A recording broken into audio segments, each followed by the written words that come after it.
क्या छोटी तस्वीर ही देख रहे हैं कि भाई कितने लोगों का वोटिंग का अधिकार छिन जाएगा, बाद में वो लड़ते झगड़ते रहेंगे, वो वापस भी मिल सकता है। पर दरअसल बड़ी तस्वीर यहां पर नागरिकता की है। आपकी नागरिकता सत्यापित की जा रही है। संविधान कहता है अगर मुझे नागरिक माना गया है तो मैं नागरिक बना रहूंगा। सरकार की जिम्मेदारी होगी अगर कहीं गड़बड़ झाला दिखता है उन्हें कि वो साबित करें कि संदीप चौधरी भारतीय नागरिक नहीं है। मुझसे दस्तावेज थोड़ा मांगे जा सकते हैं suddenly out of the blue. देखिए संदीप जी, आपने विस्तार से विभिन्न बिंदुओं की चर्चा की। अभी माननीय सर्वोच्च न्यायालय के सब मामला सब जुडिस है और सुप्रीम कोर्ट का ऑब्जर्वेशन यह कहता है कि आधार कार्ड, ईपिक कार्ड या राशन कार्ड आप मानेंगे तो क्यों मानेंगे, इसका आधार दीजिए। आप नहीं मानेंगे तो इसका भी तर्कसंगत जवाब आपको सुप्रीम कोर्ट में नहीं, वो आज बता दिया ना, सूत्र मैं बता रहा हूं पूरी जिम्मेदारी से नीरज बाबू। चुनाव आयोग कह रहा है कि पहचान पत्र तो है, नागरिकता का प्रमाण पत्र नहीं है, हम नहीं लेंगे, हम नहीं मानेंगे। नागरिकता तय करने का अधिकार कब से हो गया चुनाव आयोग का? नहीं, देखिए वो मैं चुनाव आयोग का स्पोक्स पर्सन नहीं हूं, मेरा यह काम भी नहीं है। हम चुनाव आयोग के प्रवक्ता थोड़े ही हैं। हम जो देश के संविधान के तहत आपने आर्टिकल 326, आर्टिकल 5 इसकी चर्चा की, हम यह कह रहे हैं कि अगर यह ऐसी बात है तो मैं नहीं जानता क्या है, सूत्र के हवाले से मैं इस पर बहस भी नहीं कर सकता हूं। लेकिन इस देश के अंदर भी योगेंद्र जी अभी बोल रहे थे, मैं इस बात से सहमत हूं कि बिहार का बॉर्डर इलाका है। आप देख लीजिए बिहार में 28 सितंबर 1992 मैं याद दिला रहा हूँ संदीप जी, गृह मंत्री एसबी चौहान थे और सारे लोगों की मीटिंग हुई थी डिफरेंट स्टेट के चीफ मिनिस्टर का दिल्ली में। उसमें यह बात कहा गया था कि घुसपैठिए पर रोक लगाने के लिए उसको पहचान पत्र दिया जाए। किन कारणों से मिला नहीं मिला, किसकी असफलता, मैं वो विमर्श में नहीं जा रहा हूँ, लेकिन देश में इस सवाल पर विमर्श 1992 का मैं कह रहा हूँ। उसमें लालू जी चीफ मिनिस्टर थे, हितेश्वर सैकिया थे और लोग चीफ मिनिस्टर थे। बिहार में 11 साल से केंद्र में बीजेपी की सरकार है, आप डबल इंजन ज्यादातर टाइम आपका चला है। आपने बिल्कुल ठीक कहा, चुनाव आयोग के आप प्रवक्ता नहीं हैं, बिहारी जनता के तो प्रवक्ता हैं ना, आप प्रतिनिधि हैं, आपको सत्ता सौंपी है 20 साल से। मैं वही तो आम आदमी का हक तो नहीं मारा जाना चाहिए ना। मुझे ये बताइए कि आम आदमी से उसकी नागरिकता सत्यापित करने के लिए क्यों कहा जा रहा है? ये सही हो रहा है क्या? सीधा सवाल है सर। बिल्कुल, ये मामला सर्वोच्च न्यायालय को तय करना है ना। हम कोई ऑब्जर्वेशन दे दें, चुनाव आयोग तो मेरा आधार नहीं है, हम पिटिशनर है। नहीं, चुनाव आयोग के पास ये हक है कि वो नहीं हक है। तो गलत कर रहा है चुनाव आयोग? नहीं, बिल्कुल नहीं हक है, तो गलत कर रहा है ना, नहीं है हक। लेकिन अभी चुनाव आयोग, अब तो सब जुडिस मामला, उस पर अभी सब जुडिस क्या होता है सर? जो मामला न्यायालय सही कर रहा है या गलत कर रहा है? सब जुडिस 26 तारीख तो अंतिम डेट है, जब तक आपको फॉर्म भरने 28 तारीख को तो सुनवाई है सर। नहीं, मैं कह रहा हूं वही, मुझे बोलने दीजिए संदीप जी। तो उस मीटिंग में यह तय हुआ था कि पहचान पत्र दिया जाए। 22 वर्ष उसके बाद हुकूमत रही, नहीं हो पाया। लालू जी ने यह कहा कि गैर भारतीयों को राशन कार्ड देते समय सतर्कता बरतनी चाहिए। मैं उस विवाद में नहीं जा रहा हूं, ये लंबे अरसे से विवाद है, चूंकि बॉर्डर हमारा जो बिहार, बांग्लादेश और नेपाल से जुड़ा हुआ है वो ओपन है। नहीं, नीरज बाबू, मैं आपकी बात से पूरी तरह से इत्तेफाक रखता हूं। मैं एक कदम और आगे चलता हूं। भारत कोई धर्मशाला थोड़ा है। बाहरी लोग, घुसपैठिए जो हैं, बाहर निकालो, फ्लश देम आउट, कोई दिक्कत नहीं। पर ये अभी क्यों याद आ रहा है? स्पेशल समरी रिवीजन में तो ऐसी कोई दिक्कत नहीं थी। वो तो 6 जनवरी 2025 इसी साल 6 महीने पहले खत्म हुई। अब इसकी नौबत आ गई, वो भी बरसात के मौसम में, 1 महीने में ही सब कुछ करना है।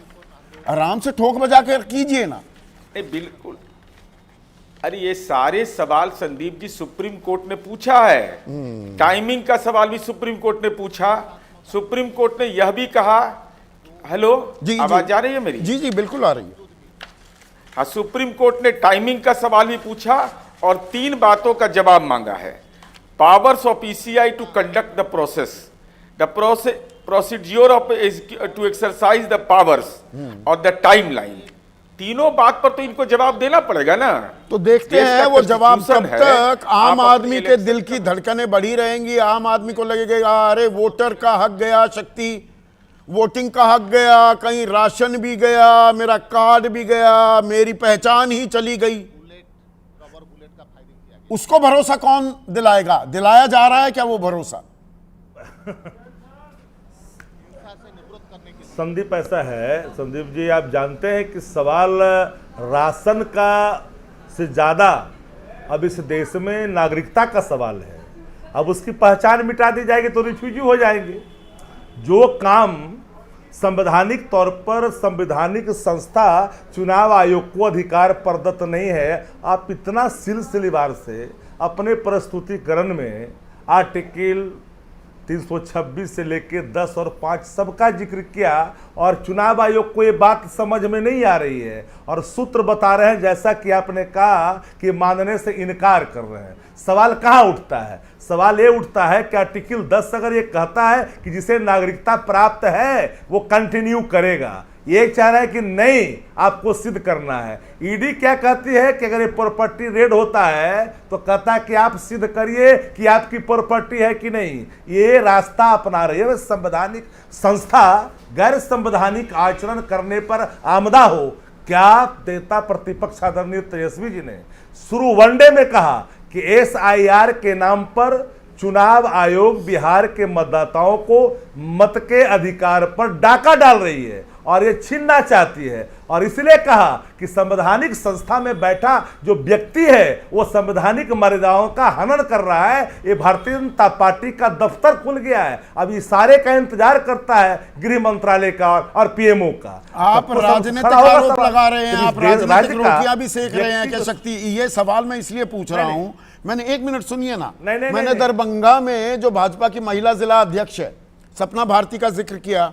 तेजस्वी यादव ने ट्वीट किया है, चुनाव आयोग ने कह दिया है कि अब मतदाता सूची का काम बीजेपी संगठन ही देखेगा और भी किसी प्रत्यक्ष प्रमाण की आवश्यकता है क्या? यही तस्वीर साझा की। अरे भाई, BLO के साथ BLA काम करते हैं ना, ब्लॉक लेवल एजेंट, आपके भी एजेंट जाते हैं ना मतदाता की मदद करने के लिए। आप हर चीज में खुराफात खोज रहे हैं, किसी न किसी तरह से आरोप लगाते रहे। नहीं, प्रत्यक्ष किम प्रमाणम में कहावत है, प्रत्यक्ष को प्रमाण की आवश्यकता नहीं। एक और मेरे ट्विटर हैंडल पर देखिए और पार्टी का ट्विटर हैंडल पर देखिए, अब BLO पैसा भी मांग रहा है। यह भी साझा हमने किया है, और हमने यह भी साझा किया कि भारतीय जनता पार्टी का जिला अध्यक्ष अगर वहां पर BLO के पास बैठ करके मतदाताओं को अगर प्रभावित कर रहा है, यानी छेड़छाड़ करने में सहयोग नहीं, आधी तस्वीर देते हैं ना। BLO भाई चुनाव आयोग के लिए जो काम कर रहे हैं उसके साथ आपके लोग भी तो काम कर रहे हैं। क्या आपके लोग काम नहीं कर रहे? ब्लॉक लेवल एजेंट्स जो आपके हैं, वो आप ये कह रहे हैं शक्ति की RJD के BLAs वो मजबूत नहीं है? नजर रखने के लिए है ना आपके लोग? नहीं, BLA काम करेंगे, लेकिन पार्टी का अध्यक्ष नहीं ना है। पार्टी का अध्यक्ष नहीं बैठ सकता, BLA बैठ सकता है, और BLA जो होता है उस बूथ का होता है, ये जिले का अध्यक्ष नहीं होता है। और दूसरी बात मैंने इसलिए कहा कि जितनी बातें आप समझा रहे हैं, आर्टिकल का आप चर्चा कर रहे हैं, ये बात संवैधानिक संस्था में बैठा व्यक्ति ये क्यों नहीं समझ रहा है? हमने, मेरा सीधा चार्ज है कि 2 गुजराती व्यक्ति बिहार को की सरकार को टेक ओवर करके इन चीजों को जो लागू करने की नापाक कोशिश कर रही है। आप बिहारी बनाम बहारी ये पहले भी किया है, वही करने की भी कोशिश कर रहे हैं। पर मुझे एक चीज बताइए अतुल लौंडे पाटिल भाई, 28 तारीख सुप्रीम कोर्ट के सामने मामला है, विचाराधीन है, सब जुडिस है। सुप्रीम कोर्ट पर भरोसा नहीं है, बाकायदा ये तीनों सुझाव दिए हुए हैं। सुप्रीम कोर्ट में बताना पड़ेगा ना चुनाव आयोग किस आधार पर हम इन्हें नहीं मान रहे। और सुप्रीम कोर्ट को मुझसे बेहतर पता है ना अनुच्छेद 326 क्या है, अनुच्छेद 10 क्या है, अनुच्छेद 5 क्या है, और नागरिकता का प्रमाण पत्र मानने वाला या सत्यापित करने की का अधिकार कब से हो गया चुनाव आयोग के पास? ये तो पूछे जाएंगे ना सवाल। जल्दबाजी में क्यों हैं आप लोग? नहीं, हम लोग थोड़ी जल्दबाजी में हैं। जल्दबाजी में तो चुनाव आयोग बीजेपी को जिताने के लिए बीजेपी कार्यालय, दफ्तर का कार्यालय समझकर काम कर रहा है। ये स्पष्ट तरीके से दिखाई देता है। जैसा देखिए आप, 400-500 रुपए जो दस्तावेज बनाने हैं, जो दस्तावेज देने हैं नागरिकता का प्रमाण देने के लिए, या फिर मैं वोटर हूँ बताने के लिए, उसे 400-500 रुपये खर्चा आता है।